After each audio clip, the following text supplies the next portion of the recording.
से यास तूफान के डेंजर जोन में हैं, जबकि इसका प्रभाव पूरे झारखंड में देखने को मिलेगा। जमशेदपुर उन हिस्सों में से एक है जहां यास तूफान का काफी ज्यादा असर दिखने का पूर्वानुमान किया गया। हमारे सहयोगी प्रभात हमारे साथ जुड़े हुए हैं, सीधे उनका रुख करेंगे और ताजा हालात से आपको रूबरू कराते हैं। जी प्रभात। बिल्कुल दीपक, देखिए जिस तरीके से ये जो बंगाल की खाड़ी से उठा जो तूफान यास है, जो अब कुछ घंटों बाद जब पारादीप या उड़ीसा के भद्रक से टकराएगा, बंगाल के क्षेत्रों में इस तबाही मचाते हुए ये सरायकेला होते हुए, पूर्वी सिंहभूम होते हुए सिमडेगा की ओर बढ़ जाएगा। लेकिन जिस तरीके से सुबह से लगातार बारिशें हो रही है, मैंने सुबह भी तस्वीर दिखाई किस तरीके से हवाएं चल रही थी तेज तेज, और अभी तूफान पूरी तरह टकराया नहीं, उसका अभी कहर चालू भी नहीं हुआ है। जमशेदपुर कई ऐसे जगहों पर जो पेड़ थे वो पेड़ के टहनियाँ टूट के रोड पर गिर गई है। हालांकि प्रशासन ने उसे तुरंत हटा भी दिया, लेकिन समझा जा सकता है कि अभी तूफान अभी टकराया भी नहीं। और अभी से जिस तरीके से लगातार जमशेदपुर पूर्वी सिंहभूम में लगातार बारिश हो रही है, हवाएं चल रही हैं, तो कहीं ना कहीं कहें कि जब ये टकराएगा तो उस समय की क्या स्थिति होगी, ये अनुमान लगाया जा सकता है। जैसे मौसम विभाग ने बताया कि 80 से लेकर 120-130 किलोमीटर की रफ्तार से हवाएं तेज चलेगी, वज्रपात होने की संभावना और मूसलाधार बारिश होगी। तो कहीं ना कहीं जिला प्रशासन इन सारे आहटों को देखते हुए पहले से ही तैयारी कर रखी है, चाहे वो निचले इलाके की बात करें या फिर ग्रामीण क्षेत्र में की बात करें या फिर शहरी क्षेत्र में। मैं सुबह के वक्त भी बताया था कि सुबह के वक्त भी शहरी क्षेत्र में जितने भी होर्डिंग्स है, बड़े बड़े मार्क्स लाइट है, उसे डाउन कर दिया गया है कि कहीं मान लीजिए तेज हवाओं का अगर झोंका आया तो वो कहीं उड़ा कर दूसरे किसी के छत पर ना जाके गिरे, किसी को नुकसान ना पहुंचे। हालांकि लोग नज़र तो नहीं आ रहे, क्योंकि जिले के उपायुक्त ने साफ निर्देश दिया था कि मेडिकल दवा दुकान को छोड़कर सारी दुकानें आज और कल बंद रहेगी। जितने भी दुकान है, जो भी दुकानें पहले खुल रही थी वो सारी बंद रहेगी। कहीं ना कहीं एहतियात के तौर पर जिला प्रशासन जमशेदपुर के उपायुक्त सजग है और हर पल अपने अधिकारियों के साथ वर्चुअल मीटिंग कर रहे हैं, मॉनिटरिंग कर रहे हैं, जानकारी ले रहे हैं कि क्या स्थिति है। तो ये हम कहें कि जो अब जब ये तूफान का जब कहर जब आएगा, जब जैसे बताया जा रहा है कि 1:30-2 बजे के आसपास वो टकराएगा, उसके बाद 3 बजते ये सरायकेला, खरसवा और पूर्वी सिंहभूम में सबसे ज़्यादा कहर देखने की बात कही जा रही है, जो अनुमान लगाया जा रहा है। तो इसी के लिए लेकर पूर्वी सिंहभूम जिला पूरी तरीके अलर्ट है। एनडीआरएफ की टीम को भी तैनात कर दिया गया है, चाहे वो बहरागोड़ा की बात करें या सरायकेला की बात करें या फिर हम जमशेदपुर की बात करें। तो जितनी जगह हैं वहाँ एनडीआरएफ की टीम मॉनिटरिंग कर रही है। कल देर शाम एनडीआरएफ की टीम ने जो निचले इलाके के लोग हैं उन लोगों को जाकर समझाने का प्रयास किया ताकि वो सुरक्षित स्थान पर चले जाए, या फिर सरकार के द्वारा जो बनाया गया है शेल्टर होम या फिर सामुदायिक भवन में उन लोगों की ठहरने की व्यवस्था की गई है, वहाँ पे खाने पीने की व्यवस्था की है। साथ ही साथ स्वास्थ्य विभाग को भी अलर्ट पे रखा गया कि मान लीजिए अगर किसी तरह की कोई कैजुअल्टी होती है तो जितने भी एम्बुलेंस है वो एम्बुलेंस को एक्टिव मूड में रखा गया ताकि उसको तुरंत उस व्यक्ति को वहाँ हॉस्पिटल तक पहुँचाया जा सके, उसको राहत पहुँचाया जा सके। तो इस अगर हम कहें तो पूर्वी सिंहभूम के जो उपायुक्त पिछले 2 दिनों से लगातार मॉनिटरिंग कर रहे हैं, सारी चीज़ों को एक तरह से कहें तो मुकम्मल तैयारी कर ली है, क्योंकि मौसम विभाग का अनुमान जो है वो सरायकेला, पूर्वी सिंहभूम और आपका चाईबासा, ये 3 जोन को रेड जोन में रखा गया है, क्योंकि वो जिस तरीके से मैपिंग के माध्यम से जो बताया जा रहा है कि इन क्षेत्रों में सबसे ज़्यादा तबाही जब तूफान टकराएगी तो सबसे ज़्यादा तबाही होगी। कोटका के क्षेत्र में चूंकि खुला जगह है, वहाँ पे भी एहतियात के तौर पर जो एनडीआरएफ की टीम को मॉनिटरिंग कर रखा गया है, उस क्षेत्र में भी मॉनिटरिंग कर रहे हैं। जो खुले मैदान के नीचे जिनका घर है, चाहे जिनकी झोपड़ी वाला घर है, उनको शिफ्ट किया जा रहा है ताकि कम से कम जान माल की नुकसान हो, क्योंकि ये सबसे ज़्यादा डेंजर है। अब जैसे ही लोग बता रहे हैं, जैसे विशेषज्ञ बता रहे हैं कि अब तक का ये सबसे खतरनाक तूफान होगा। जिस तरीके से आप समझ सकते हैं कि तूफान कभी भी टकराता था तो किसी एक तट पे टकराता था, लेकिन इस बार बंगाल की खाड़ी से भी टकरा रहा और इधर उड़ीसा में भी टकरा रहा। तो समझा जा सकता है कि तूफान का जो वेव है कितना खतरनाक, और तूफान जो समुद्र में जो कम दबाव बन रहा है, जो तूफान निकल रहा है, जो पानी की लहरें दिखा रही है, वो काफ़ी 10 से 12 फीट ऊंची तक जा रही है। जैसे विशेषज्ञ बता रहे हैं कि 1990 के आसपास जब तूफान आया था तो उसमें 7 से 8 मीटर तक पानी की लहर उठी थी, लेकिन इस बार 10 से 12 फीट ऊपर तक पानी की लहर जाने की उम्मीद जताई। जो समझा जा सकता है कि कितना खतरनाक तूफान है। इसलिए जिला प्रशासन ने सभी लोगों को आग्रह किया कि घरों से ना निकले, घर पर सुरक्षित रहे। अगर जब तेज हवाएं चलने लगे तो घर की बिजली के जो मेन स्विच है उसे बंद कर दे, एक जगह घर में रहें ताकि सुरक्षित रहे, क्योंकि 2 कहर हम लोग को झेलना पड़ रहा है। एक तो कोरोना ने अपना कहर बरपाना शुरू किया, दूसरा ये जो तूफान है ये कहीं ना कहीं जी कहर बह पा रहा है। तो इसको लेकर जिला प्रशासन पूरी तरह मुस्तैद है दीपक। अब ये देखना है कि 3 बजे के बाद जब ये प्रवेश करेगा तो वो उस समय क्या स्थिति होगी। जी बिल्कुल, हमारी नजर हर पल बनी हुई है तूफान को लेकर। झारखंड के अलग अलग हिस्सों में क्या स्थिति हो रही है, इस पर राजधानी का रुख करते हैं, जहां हवाओं की रफ्तार अब धीरे धीरे बढ़ रही है और बारिश भी लगातार होनी शुरू हो चुकी है। हमारे सहयोगी अंजनी जुड़े हुए हैं, सीधे उनका रुख करेंगे और उनसे जानेंगे क्या स्थिति है और ताजा तस्वीरें क्या कह रही है। जी अंजनी। देखिए दीपक, ताज़ा तस्वीर यही है कि बारिश जो है धीरे धीरे बारिश की रफ्तार बढ़ रही है और बीच बीच में जो है हवा भी तेज होती है। तो आप समझ जाइए कि कल से ही जो चक्रवाती तूफान है उसका इम्पैक्ट जो है रांची के लोग महसूस करने लगे हैं। और लगातार बारिश होने की वजह से जो है टेम्परेचर में भी 6 डिग्री टेम्परेचर में गिरावट आई है। तो जहां लोग पहले गर्मी से परेशान थे तो अब मौसम थोड़ा खुशनुमा जरूर हो गया है। और ऐसे मौसम में तमाम जो लोग हैं अपने अपने घरों में रहना ही बेहतर समझ रहे हैं, क्योंकि आज जो है सरकारी अवकाश भी है, सभी दफ्तर और बुध पूर्णिमा का सभी बैंक वगैरह बंद है। थोड़ी तस्वीर दिखाते हैं अल्बर्ट एक्का चौक की। देखिए, कौशल से कहेंगे थोड़ी तस्वीर दिखाएं।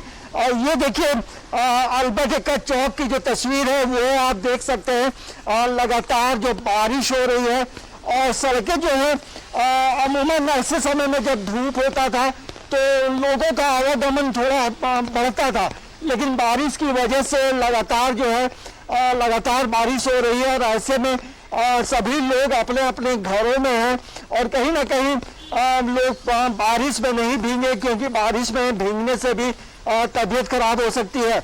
लेकिन जिस तरह से जो चक्रवाती तूफान का आगमन हो रहा है वैसे में रांची में भी एनडीआरएफ की जो टीम है वो पूरा रिहर्सल जो है अपना जो प्रैक्टिस है, मॉक ड्रिल है, उन्होंने कल ही किया है।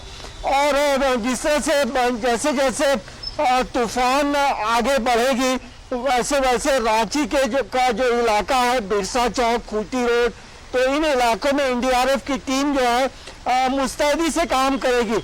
और चक्रवाती तूफान को देखते हुए जो है जो हॉस्पिटल है या बिजली विभाग है, तमाम लोगों को मुस्तैद रहने के लिए कहा गया है, क्योंकि हवा का रुख क्या होगा। और जिस तरह से रांची की बात करेंगे तो रांची में जिस तरह से बताया गया है कि 40 से 50 किलोमीटर की स्पीड से हवा की रफ्तार होगी और हवा बीच बीच में तेज भी हो रही है। और रांची में जिस तरह से रांची का जो टोपोग्राफी है, रांची के अगल बगल काफी संख्या में पहाड़ है, तो हमें लगता है कि रांची में बहुत इम्पैक्ट नहीं होना चाहिए, क्योंकि स्पीड ब्रेकर का काम करेंगे ये बड़े बड़े जो पहाड़ हैं। लेकिन जो मैदानी इलाका है वो डेंजर जोन में है।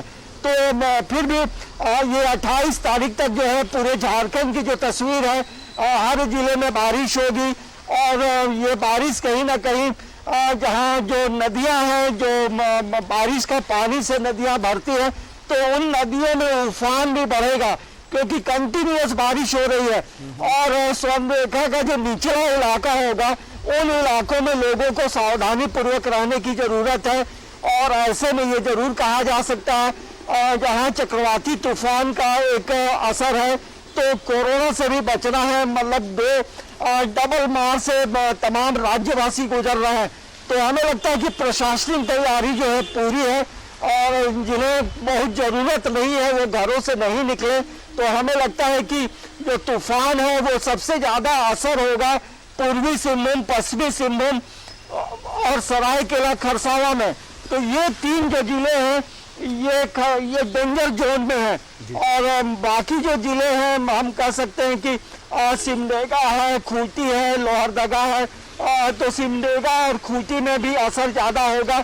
लेकिन झारखंड के अधिकांश जिलों में तेज बारिश होगी और हमें लगता है कल का जो दिन होगा बड़ा महत्वपूर्ण दिन होगा। तो कल तमाम लोगों को सावधान रहने की जरूरत है और बेवजह घरों से नहीं ऐसे में आपसे ये भी जानना चाहेंगे, शहरी इलाकों में तो सूचना का प्रसार काफी तेजी से होता है, तो ऐसे में लोग भी सतर्क रहते हैं, लेकिन ग्रामीण हिस्सों में उतनी रफ्तार से खबरें नहीं पहुंच पाती है और उतने जल्दी लोग अपडेट नहीं हो पाते हैं। और ग्रामीण इलाकों की बात करें तो वहां कच्चे मकानों की संख्या ज़्यादा है, जो इस तरह के तूफान से काफ़ी नुकसान हो सकता है। तो उन इलाकों में लोगों को जागरूक करने या लोगों को रेस्क्यू करने के लिए किस तरह की कोशिशें अब तक हुई है?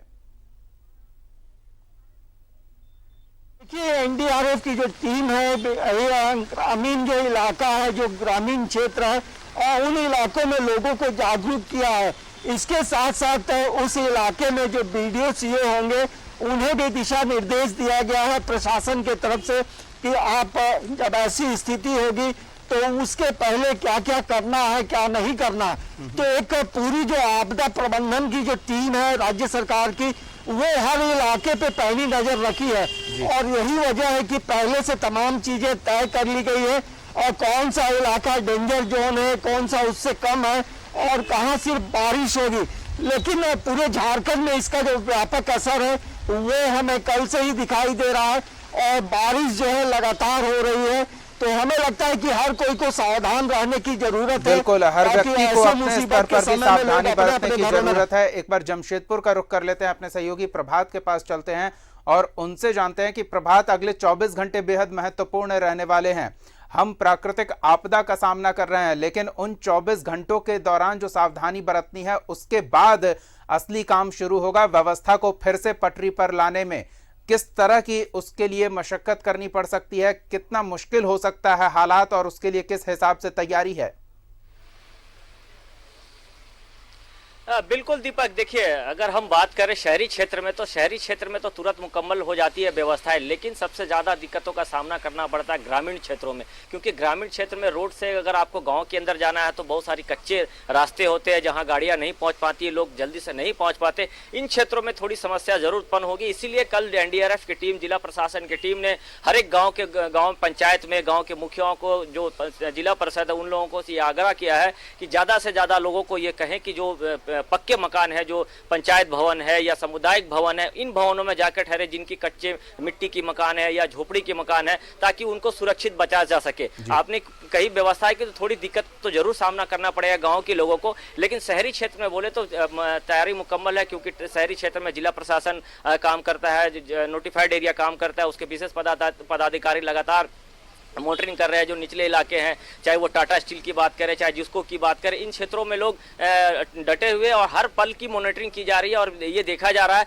क्योंकि अब तो अभी तूफान का जो कहर है, जो कयामत है, वो अभी आया नहीं है। निश्चित है 24 घंटे, अगले 24 घंटे बहुत भारी पड़ने वाले हैं, खासकर पूर्वी सिंहभूम, सरायकेला खरसोवा के लोगों के लिए। क्योंकि जिस तरीके से यह बताया जा रहा है कि 80 से 140-150 की रफ्तार से हवाएं चलेगी, तेज मूसलाधार बारिश होगी, वज्रपात होगे। तो इससे कहीं ना कहीं आम लोगों को भी अपने आप को सुरक्षित रखने के लिए सुरक्षित स्थान पर चले जाना चाहिए। सुरक्षा सबसे महत्वपूर्ण है। जान माल के बचाव को लेकर तैयारियां मुकम्मल कर ली गई है, लेकिन अगला 24 घंटा बेहद महत्वपूर्ण होने वाला है। हम प्राकृतिक आपदा का सामना करेंगे और फिर उसके बाद जो नुकसान होगा उस नुकसान को कैसे भरपाई की जाए और जो हालात बनेंगे उसके बाद व्यवस्था को किस तरह से फिर से पटरी पर लाया जाए, सुचारू किया जाए, ये एक बड़ी चुनौती होगी। लेकिन अच्छी बात यह है कि झारखंड सरकार और पूरा प्रशासनिक अमला पूरी तरह से तैयार है। बहुत बहुत धन्यवाद अंजनी और प्रभात इन तमाम ताज़ा तस्वीरों और जानकारियों के